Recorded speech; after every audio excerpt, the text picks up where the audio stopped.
Check, check. Good evening. It's good to be here with you tonight. I've got your Saturday night thingy. I know what just happened at your house or wherever you are. You just tuned into Facebook Live, and you saw me, and you shouted to your family. You said, "Hey, come quick, look at this. Clark Kent is doing Facebook Live tonight at the First United Methodist Church." But no, it's not. Before you get everyone gathered around your screen and make a fool of yourself, it's not Clark Kent. It's just me. It's just Chris. I'm here in the media studios at the church. This Clark Kent disguise that I've got going on, it's just my reading glasses, right?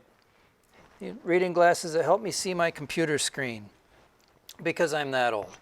And if you like them, and if you think they're stylish, you can get your own pair. They're available at Hy-Vee and other fine retailers. So in my devotion last week, my Saturday night thingy 7 days ago, I talked about seasons, and I thought after that I was sort of done with themes related to time, but I might just be getting warmed up. Because then this happened. Ruby Hockey had a birthday. Yesterday, Ruby Hockey had a birthday. And it made me think about time all over again. Yesterday, Ruby Hockey, who's a member of our church, turned 100 years old. 100 years old. What an incredible milestone that is. Now, I don't know Ruby that well. I mean, we don't run in the same circles. But I certainly know who she is. She's one of those people who's just sort of always, or at least in the years when she was able in the past, she was always around the church if there was something going on. I like to think I know Ruby well enough that we're at least on a first name basis.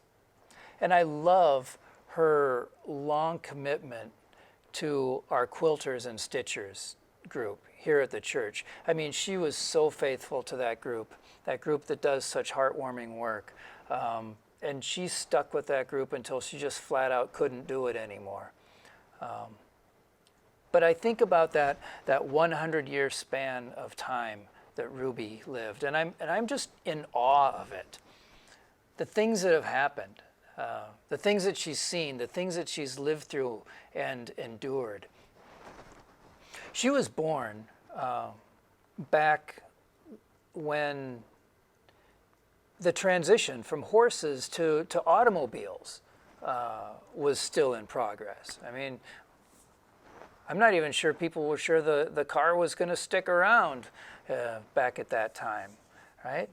She's seen the rise and the decline of broadcast television. She's seen the rise and decline of cable television. She's seen the rise of online programming as our way of communicating with each other. Ruby was like 9 years old when the stock market crashed in 1929 at the start of the Great Depression.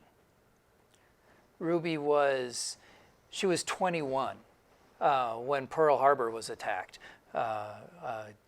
kicking off our active involvement in the Second World War. Ruby was part of that greatest generation of folks who rolled up their sleeves and did the hard work to bring us through that terrible time.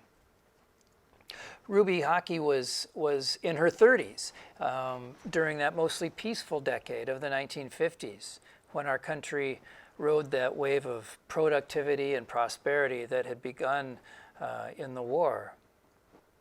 In her lifetime, she's seen the conflicts unfold in Korea, in Vietnam, in Iraq, Afghanistan, countless other places. She's seen cycles of relative peace and relative war in Palestine. She's lived through the Cold War. A lot of us have. Ruby Hockey was already 43 years old when President Kennedy was assassinated. She was 45 when John Lewis led that march across the bridge in Selma, Alabama. Ruby was 46 when I was born in 1966. She was 48 when Martin Luther King Jr. was assassinated. She was 49 when Neil Armstrong took the small step / giant leap on the moon. Ruby Hockey was 54 when Richard Nixon resigned as President of the United States. She was 66 when Chernobyl melted down. She was 81. Ruby Hockey was 81 years old when Al-Qaeda turned jetliners into weapons and attacked us. 2001, September 11th. Contained entirely within Ruby's lifespan were shorter lifespans of people that I consider to be true American heroes, people like John McCain and Sally Ride. Contained entirely within her lifespan was the building and then the tearing down of the Berlin Wall. And, you know, some things that were here when she was born are still here today. Things like radio, newspapers, railroads. Right? Again, it's this amazing span of time that Ruby has lived. And after seeing so much in her lifetime, I kind of wonder what her approach is to the current state of the world. I mean, what's a little pandemic to someone who's already seen so much? Today, Ruby Hockey lives a quiet, sheltered, and assisted life at the Standard Assisted Living Unit of the Western Home Communities. If you want to send her a birthday card, her address is here in the August About First newsletter. It's on page 6. It's over here in this column. And you know, her birthday may have already passed. It was Friday, but she's 100 years old. That should be celebrated every day. It's okay to get a card a couple days late or a couple weeks late, right? Send her a card, for crying out loud. At the beginning of her life, Ruby could not possibly have known what was in store for her or for the world, right? She wouldn't have had any idea that she would still be here in the year 2020. And yet, this century that seems so impressive to me is like a single breath in the span of all creation, a single breath in God's time. The book of James reminds us, you do not know what tomorrow will bring. What is your life? You are a mist that appears for a little time and then vanishes.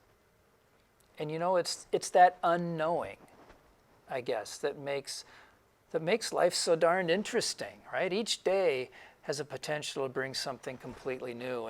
And Ruby has now had 36,501 days.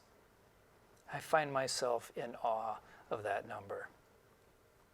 So to Ruby Hockey, I honor your faithfulness to our church and the work that you've done here in your lifetime and continue to do, right? I honor your faithfulness to your God and to your Savior. And speaking through the prophet Isaiah, you know, we're told, even to your old age, I am He. To your gray hairs, I will carry you. I have made, I will bear, I will carry, I will save. So, Ruby, happy birthday. And the rest of you, that's what's on my mind tonight. So I will see you all on the live stream tomorrow morning. If you come to church in person, I will see you here. Church times are 8:30 in the sanctuary, 10 o'clock in Fellowship Hall. We will have some special music at both or in both rooms. Aaron and Nancy will give us a bell solo at the 8:30 service. And at the 10 o'clock service, the band, the Transformation Praise Team, has a world premiere of an original song that has never been performed by anyone anywhere else, because it was written by one of our band members, Nancy Franstall. And so there's not much more cool than that. So as far as teaching goes, tomorrow we're on commandment number 8. Do you know which one that is? I do, but I'm not going to spoil it for you. So tune in or come on in tomorrow morning, and until then, I hope you have a great Saturday night. Good night.